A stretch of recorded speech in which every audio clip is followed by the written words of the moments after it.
Salut tout le monde et bienvenue dans ce chapitre 6 de Jus de cerveau. J'avoue que cet épisode, il a failli pas sortir parce que dans 1 heure et demie, j'anime mon tout premier live questions-réponses sur LinkedIn et sur YouTube en simultané. Et donc le fait d'être préoccupé par le live rend la motivation d'enregistrer cet épisode un peu difficile. Mais sachant que je n'ai pas enregistré la semaine dernière, en fait, je n'ai pas trop le choix. Et quoi qu'il arrive, j'ai des choses à vous raconter dans cet épisode qui concerne plusieurs thématiques qu'on va aborder. Tout d'abord, l'avancée du projet de complément. On va parler de ma dernière cueillette de champignons. Vous allez voir, ça va être très marrant et vous allez comprendre de quoi je parle. J'ai découvert un concept assez intéressant qui illustre ce que je fais dans mes accompagnements et ce que j'essaye de faire dans ma vie tout court en fait et de transmettre. C'est la notion de jonglage, le fait de jongler. Et en fonction du temps qui nous restera, j'ai quelques points par rapport à des questions qu'on m'a posées sur le TDAH, par rapport à un épisode de podcast, une interview que j'ai faite récemment et par rapport à ma dernière newsletter. Donc ça, on verra si je l'aborde. Sinon, ce sera abordé dans le live et vous aurez le replay, quoi qu'il arrive, disponible sur LinkedIn, sur YouTube et que je vous transmettrai dans la newsletter hebdo comme d'habitude. D'ailleurs, si vous n'êtes pas abonné à la newsletter, c'est le moment de mettre en pause le podcast, d'aller dans la description de l'épisode, de cliquer sur le lien weeklyfocus.fr et de s'abonner tout de suite. Parce que c'est là-dedans que je donne toutes les infos qu'il faut savoir chaque semaine par rapport au contenu, par rapport aux événements où je partage mon article de la semaine. Enfin, tout est condensé ici. Donc la newsletter, si vous appréciez mon contenu, c'est le rendez-vous inévitable. Il faut passer par là. Ceci étant dit, on va commencer par des news rapides du projet de complément. Donc pour ceux qui ne le savent pas, aujourd'hui, moi, déjà je m'appelle Mika, j'ai fondé Hyperfocus, un accompagnement qui aide les TDAH à mieux s'organiser pour réussir leur projet. Je fais ça depuis l'été dernier, ça se passe plutôt bien, mais j'ai envie de développer l'entreprise. Mais je n'ai pas envie de développer mon accompagnement en vendant des formations et je n'ai pas envie de développer mon accompagnement en recrutant d'autres coachs, sachant que c'est très compliqué de trouver des gens qui arrivent à atteindre le niveau de qualité que j'exige de moi-même et j'ai pas envie d'investir mon énergie là-dedans. Donc pour l'instant, je gère ma barque moi-même et la solution que j'ai trouvée pour développer mon entreprise d'un point de vue purement business et de répondre à une problématique que les TDAH rencontrent et que moi-même je rencontre, étant consommateur de compléments, c'est d'avoir accès à une marque de compléments alimentaires spécialisée dans le TDAH, c'est-à-dire qui propose toutes les molécules, tous les minéraux, toutes les vitamines qui sont recommandées par les études scientifiques pour aider à mieux gérer son TDAH. Bien sûr, le complément, c'est quelque chose qui complète, c'est pas quelque chose qui substitue à la médication, c'est pas quelque chose qui substitue à une bonne hygiène de vie, mais c'est un premier pas intéressant pour prendre en main sa santé, pour investir sur soi et pour bénéficier de tous les contenus gratuits que je proposerai dans le cadre de cette entreprise pour aller plus loin que juste la consommation de compléments.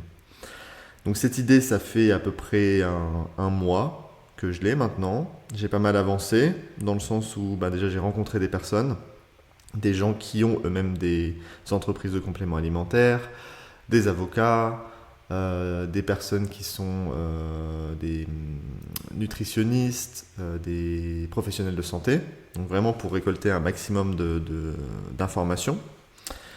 Aujourd'hui, la R&D, donc la recherche et développement, est en cours. Je vais avoir le premier retour du chimiste qui me fait une revue de littérature complète d'ici la semaine prochaine. À partir de là, on va embrayer avec la nutritionniste pour affiner la formulation. Demain, j'ai rendez-vous avec un dirigeant de laboratoire pour voir un petit peu comment se passe le processus de développement de A à Z et quels sont les coûts à prévoir, que moi je puisse anticiper mon prévisionnel et le pricing de mon complément, tout simplement. Et j'ai aussi communiqué sur LinkedIn et dans ma newsletter sur le projet et j'ai eu pas mal de retours enthousiastes et positifs, notamment de gens qui souhaitent aider dans le projet, que ce soit en partageant leur réseau ou en voulant être tenus informés de l'avancée du projet.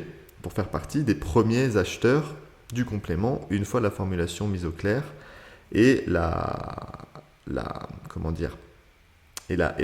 oui, une fois que la formulation est disponible.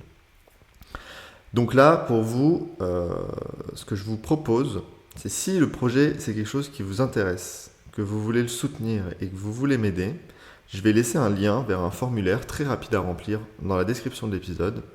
Vous allez laisser vos coordonnées et en 2 mots pourquoi le projet vous intéresse, pour que je puisse revenir vers vous quand je vais lancer mes questionnaires pour l'étude de marché.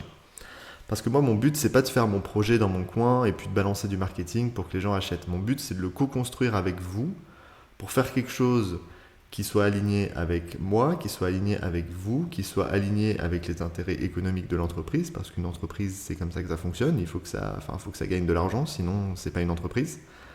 Et pour aligner tout ça, j'ai besoin de vous. Je peux pas faire le truc dans mon coin. Donc ce formulaire, il va me permettre de voir qui est intéressé, combien de personnes sont intéressées, et de vous contacter quand j'aurai besoin de plus d'informations pour affiner les étapes de développement du produit en fonction de l'avancée. Donc, moi, l'objectif, et pour finir sur un petit peu l'objectif de ce projet à court terme, ce serait de lancer des précommandes et j'aurais besoin de 100 personnes. C'est vraiment pas beaucoup, parce qu'en soi, c'est à peu près le nombre d'écoutes que j'ai par épisode de podcast, qui seraient prêtes à prendre 1 an d'abonnement en avance de complément pour un tarif ultra compétitif par rapport au tarif final. Mais ça se passera dans un second temps. D'abord, on avance sur la formulation, j'échange avec vous pour avoir des informations et affiner tout ça. Et ensuite, on essaiera de faire ces fameuses précommandes. Et une fois que les précommandes sont bouclées, on lance la production et là, le projet prendra vie. Et on passera de l'idée à la réalité, ce qui est assez stylé et excitant. Donc si vous voulez en être, il y a un lien en description de l'épisode pour remplir un petit formulaire. C'est super rapide, ça m'aide énormément. Et au moins, vous serez vraiment partie prenante du projet et vous aurez participé à sa naissance avant même qu'il existe. Et moi, je trouve cette idée qui est super cool. On appelle ça le build-in public d'ailleurs, construire en public une entreprise. C'est beaucoup plus sympa que de faire son truc dans son coin. Ça évite de faire fausse route aussi. Donc voilà pour ces nouvelles. Qu'est-ce qui s'est passé cette semaine, ces 2 dernières semaines? Ces 2 dernières semaines, j'ai revu une amie qui est en fait une des premières employées de mon agence marketing que j'avais lancée il y a 3 ans et qui s'est merveilleusement crashée, comme toute première entreprise en général, malheureusement. Du moins quand on essaie de faire les choses seul, comme moi. Bref. Et cette amie veut se lancer dans l'accompagnement de personnes, donc ce qui est mon domaine, je peux lui donner quelques conseils. Et je sais qu'elle est plutôt portée sur la spiritualité et les substances psychédéliques. Et moi, les psychédéliques, c'est aussi un sujet qui m'intéresse depuis très longtemps, sur lequel je communique pas forcément énormément, parce que c'est un petit peu hors sujet par rapport au sujet du TDAH, mais je sais que c'est un sujet qui intrigue beaucoup. Et c'est surtout un sujet qui est en plein développement, que ce soit aux États-Unis, mais surtout aujourd'hui en Europe, avec les premiers essais cliniques de la psilocybine, donc la substance active présente dans les champignons hallucinogènes, utilisée dans le traitement de la dépression. Donc ça, c'est à Nîmes, il me semble que cette étude elle a été lancée il y a quelques mois. Il y a eu la première formation à l'utilisation des psychédéliques dans un cadre thérapeutique qui a eu lieu à Paris en mars dernier. Là, fin mai, il y a la journée de la Société psychédélique française à la Sorbonne, une journée d'information avec des conférences de plein de professionnels, psychiatres, professionnels de santé, chercheurs, qui font un état des lieux sur ces substances-là. Il y a une formation à Bruxelles qui a lieu le mois prochain sur comment être trip-sitter, entre guillemets, donc comme baby-sitter, mais trip-sitter, une personne qui assiste les gens lors du trip, lors du voyage psychédélique, dans le cadre des essais cliniques. Il y a beaucoup de choses qui se passent sur ce domaine. Et moi, je suis convaincu qu'une grande partie du futur de la santé mentale réside là, parce que c'est d'une efficacité remarquable. Mais qui doit être encadrée, qui doit être bien faite, Et quand on voit l'usage récréatif qui n'est pas toujours optimal ou qui même peut avoir des conséquences négatives, voire désastreuses, c'est vraiment quelque chose qui nécessite du cadre et qui nécessite qu'on y réfléchisse sérieusement. Et donc cette personne en question, que j'ai revue, je lui ai demandé si elle faisait du trip-sitting. Alors déjà, avant de commencer mon histoire, je suis obligé de vous dire que tout ce que je vous raconte, c'est du divertissement, c'est mon expérience personnelle, c'est pas de la promotion, c'est pas du prosélytisme. Je ne vous encourage surtout pas à faire quoi que ce soit. Si vous avez des idées, il faut en parler à votre médecin impérativement avant que vous ne fassiez quoi que ce soit. Moi, ce que je vous partage, c'est uniquement mon expérience et du divertissement. C'est en aucun cas des recommandations ou des conseils pratiques ou des conseils médicaux. Vraiment, c'est très très important. Donc ceci étant dit, moi, ça fait longtemps que je voulais refaire une expérience avec de la psilocybine. J'en ai pris 2 fois, une fois en 2017 et une fois en 2019.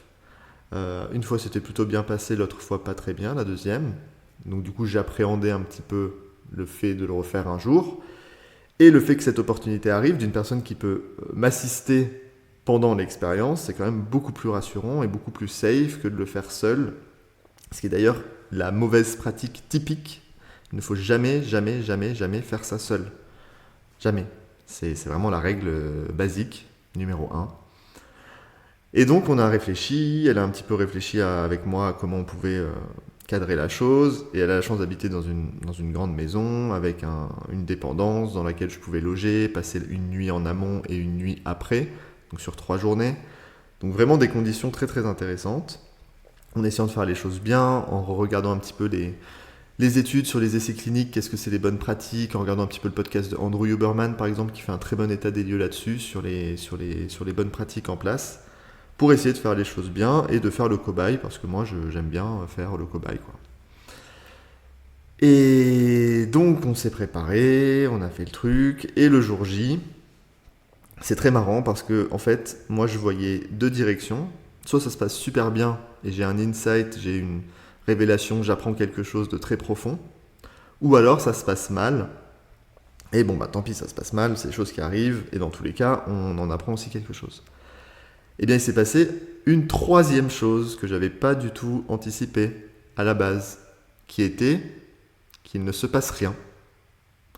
Et malgré un dosage plutôt élevé, disons un dosage où il n'y a pas trop de doute sur le placebo versus effet réel, il ne s'est quasiment rien passé. Donc j'avoue que sur le coup j'étais un petit peu dégoûté parce que je m'étais vraiment préparé psychologiquement à la chose, enfin voilà, quoi, c'est quand même un processus, et il ne s'est rien passé. Qu'est-ce que je conclus de cette histoire 4 jours plus tard?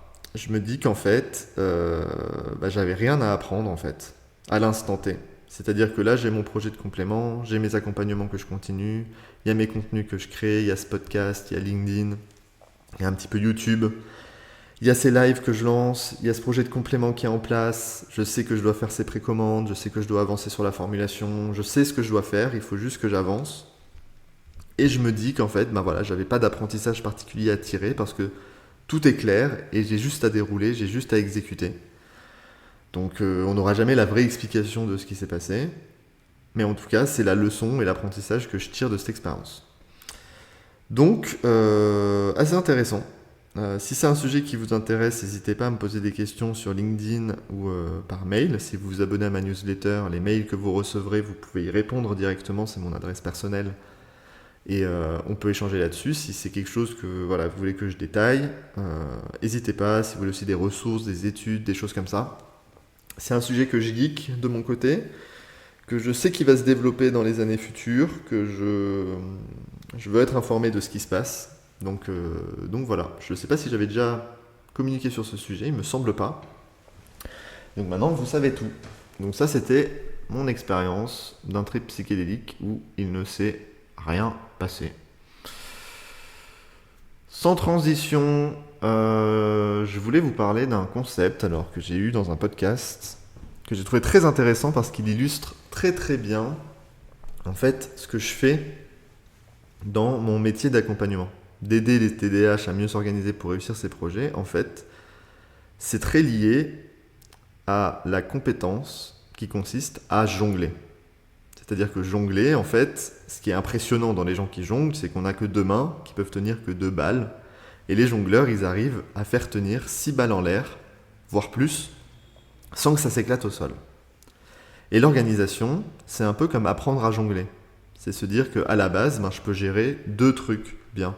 Par exemple, ma vie perso et ma vie sociale. Ma vie amoureuse et ma vie sociale. Mais du coup, ma vie professionnelle empathie. Ou alors je gère ma vie professionnelle, ma vie sociale, mais ma vie amoureuse empathie. Et je peux gérer que certaines facettes de ma vie. Et je ne peux pas ajouter d'autres projets, je ne peux pas ajouter d'autres idées. Et plus on apprend à jongler, plus on est capable de gérer de choses en même temps sans qu'il y ait une balle qui s'éclate au sol ou qui nous éclate sur le pif. Et c'est quelque chose qui s'apprend. Et je pense que beaucoup de personnes qui ont un TDAH ont naturellement une capacité à jongler en fait. C'est-à-dire qu'on leur envoie des balles dessus et ils arrivent à se débrouiller pour jongler comme ils peuvent, juste que ça leur coûte beaucoup d'énergie, que c'est très très épuisant, très très stressant et que très vite il y a des trucs qui s'éclatent, il y a une balle qui tombe, ça pète, alors qu'en fait il faut reprendre les bases. Et moi la manière dont je présente mon accompagnement quand je suis en appel avec des personnes qui souhaitent travailler avec moi, c'est de leur dire que oui, on a une vision, on veut faire des choses, on est capable de faire des choses, mais sans avoir des fondations stables, claires et en lesquelles on a confiance, eh bien, on ne peut pas jongler avec plus de balles. Et donc moi, j'aide à reprendre les bases pour pouvoir petit à petit jongler à nouveau avec plusieurs balles, mais sans être stressé, mais plutôt en s'amusant, sans s'épuiser et surtout en faisant en sorte qu'il n'y ait aucune des balles qui s'éclate au sol, parce que quand ça arrive, que ce soit son entreprise, que ce soit sa relation de couple, que ce soit toute autre chose, c'est quand même bien embêtant. Et si on peut l'éviter, autant le faire. Et donc le jonglage, je trouve que ça illustre très bien la chose. C'est pas parce qu'on arrive à jongler naturellement qu'on sait bien le faire. Et souvent, ce qu'on croit être de l'organisation, c'est en réalité un mécanisme de compensation, pas toujours optimal, et qui à un moment donné s'effondre. Et souvent, moi je récupère des personnes au moment où ça s'est effondré. Et ce qu'on fait, c'est de reprendre ces fameuses bases. Donc je trouvais la métaphore assez intéressante.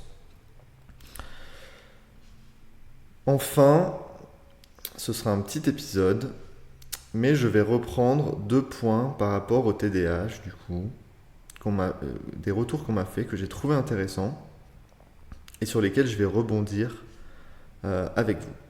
Déjà, le premier point, c'est de savoir, est-ce que le traitement pour le TDAH, donc en France, le méthylphénidate, mais si vous êtes en Belgique, par exemple, il y a aussi le Vyvanse, la dexamphétamine.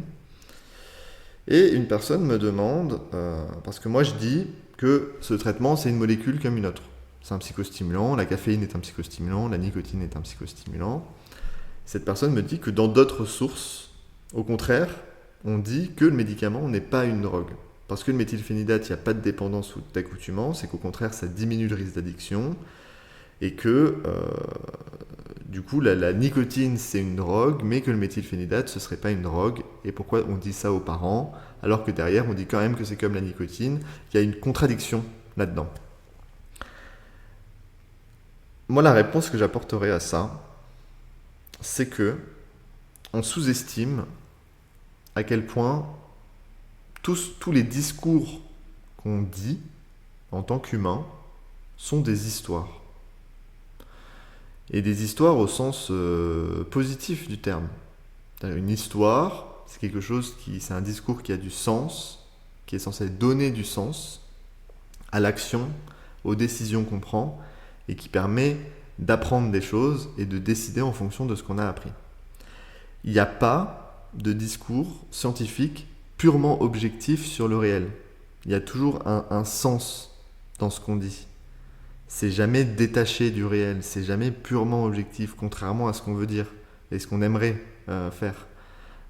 Surtout quand on parle de la santé mentale, de la psychologie humaine, si on croit qu'on peut objectiver, donc rendre objective la subjectivité, on se met un petit peu le doigt dans l'œil. Donc on peut essayer de s'en approcher, mais on ne pourra jamais le trouver avec une certitude à 100%. On ne pourra jamais produire un discours 100% objectif sur la psychologie humaine. Ça n'existe pas. Et donc c'est pour ça que des fois, il y a des contradictions, parce qu'en fait, ça dépend des histoires qu'on raconte. Et par exemple, aux parents, le fait de leur dire que le méthylphénidate n'est pas une drogue, ça permet juste de les rassurer par rapport au fait de donner cette substance-là à leurs enfants, qui peut par ailleurs grandement les aider.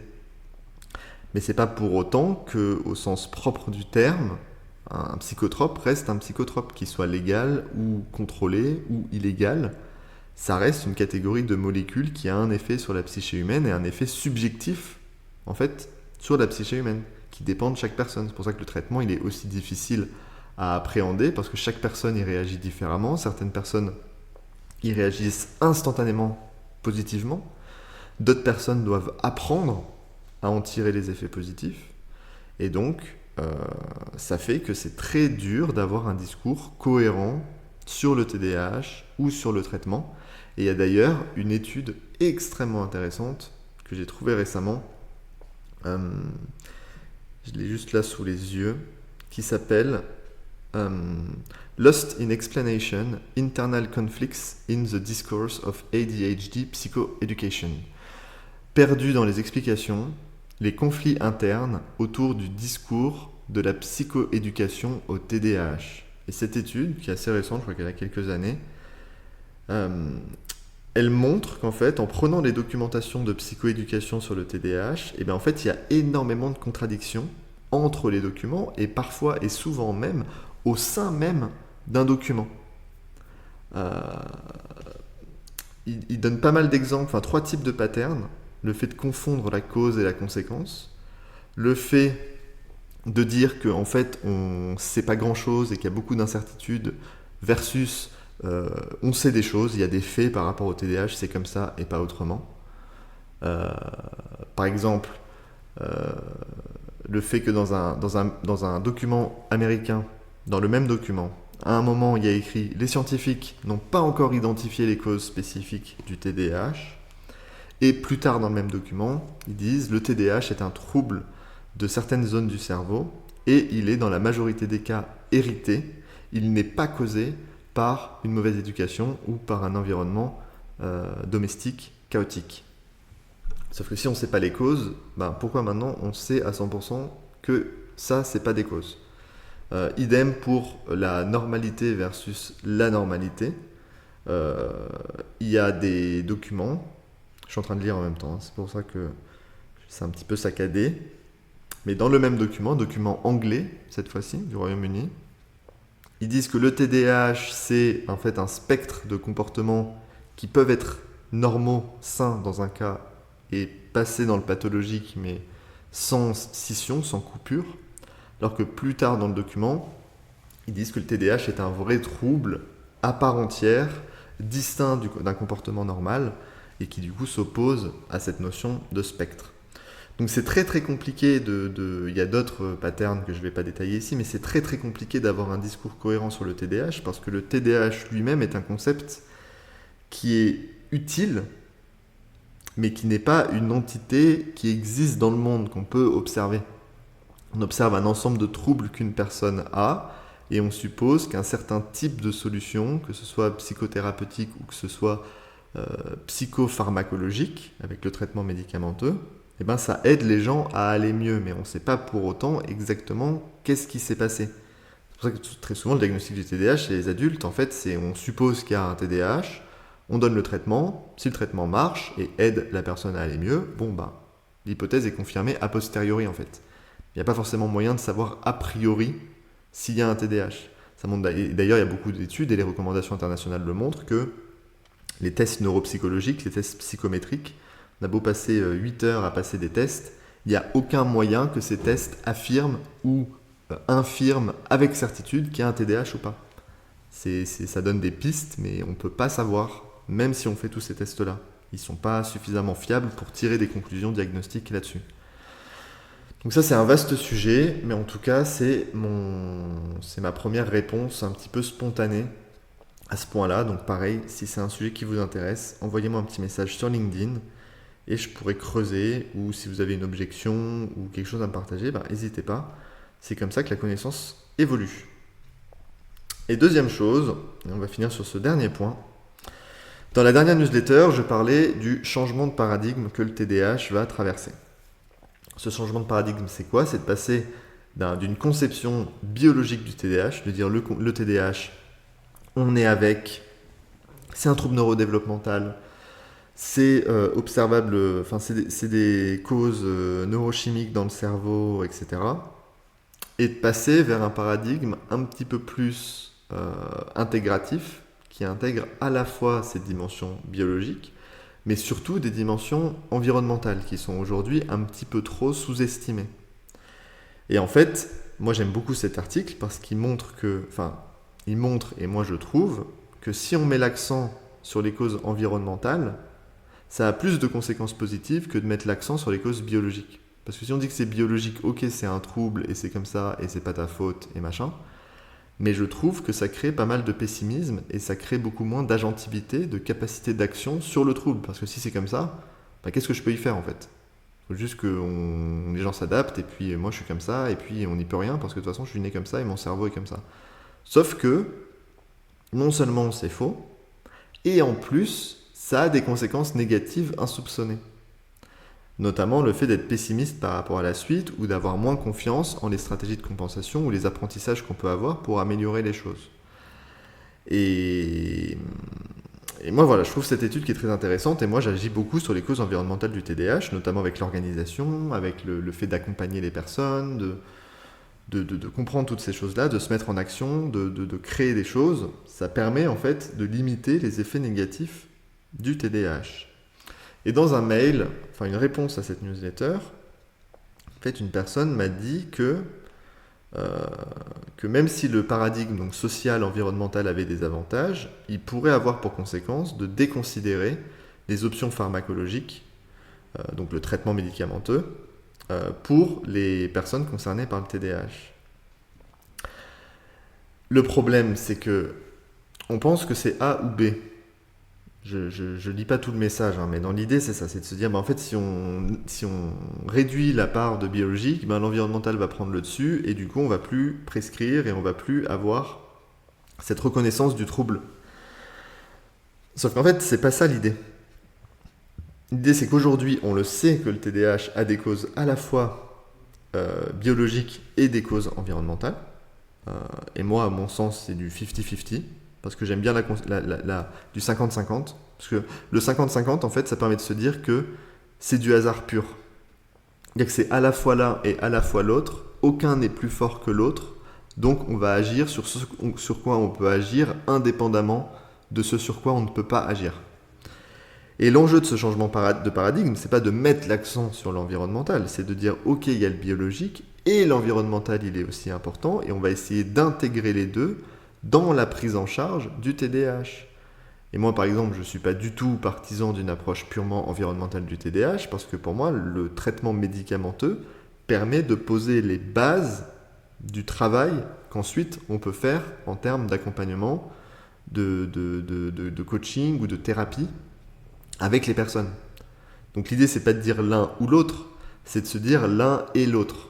Et ça requiert une nuance et une capacité d'intégration d'un concept très très complexe comme le TDAH, qui est difficile à appréhender pour le cerveau, dans la mesure où, quand on travaille dans le TDAH, parce que la personne qui m'a envoyé le mail, c'est une personne qui travaille avec des personnes TDAH, on essaye d'avoir des certitudes pour pas dire d'âneries. Parce que c'est quand même de la santé mentale, c'est de l'accompagnement des personnes, on veut pas dire des bêtises. Moi, quand j'ai commencé à lancer mes accompagnements l'été dernier, j'ai passé un mois, ça faisait longtemps que je lisais des choses sur le TDAH en fonction de ma curiosité, mais là, pendant un mois et demi, je me suis dit, je geek le sujet 6 heures par jour pour être giga musclé. Et en fait, on se rend compte en creusant le sujet que plus on sait, plus on se rend compte qu'en fait, on ne sait pas grand-chose en fait. Et tout ce qu'on sait, c'est qu'on peut faire des trucs pour aider les gens à gérer leur TDAH, qu'il y a le traitement, et qu'ensuite on peut accompagner sur la psychothérapie, et qu'on peut pour gérer l'aspect émotionnel, et qu'ensuite on peut gérer avec le coaching et moi l'accompagnement que je propose, pour mettre en place des choses, pour construire des choses, et pourquoi pas entreprendre en fait, entreprendre ou créer. Donc c'est pas l'un ou l'autre, c'est pour le coup les deux. Donc ce changement de paradigme ne va pas éclipser le paradigme biologique, il va juste mettre en valeur le paradigme environnemental et intégrer les deux pour avoir une prise en charge plus complète et surtout plus efficace en fait du TDAH, tout simplement. Donc voilà ce que j'ai à vous dire pour aujourd'hui. Donc pour récapituler, j'ai besoin de votre aide par rapport au projet de complément alimentaire. Si vous pouvez répondre au petit questionnaire dans la description de l'épisode, c'est vraiment ultra chouette et ça m'aide énormément et vous allez être informé avant tout le monde de l'avancée du projet et vous allez être vraiment inclus dans ce processus-là. Donc ça va être vraiment sympa même pour vous de voir un petit peu les coulisses du truc. Et derrière, si vous n'êtes pas abonné à la newsletter, c'est le moment de vous y abonner aussi parce que toutes les informations seront là. Et si vous avez des questions, des remarques, des suggestions, des objections, contactez-moi sur LinkedIn ou par mail et on en discutera lors d'un prochain épisode ou lors d'un live. Sur ce, je vous remercie pour votre attention, je vous remercie pour le fait de suivre ce podcast et je vous dis à très vite pour un prochain jus de cerveau. Allez, bisous.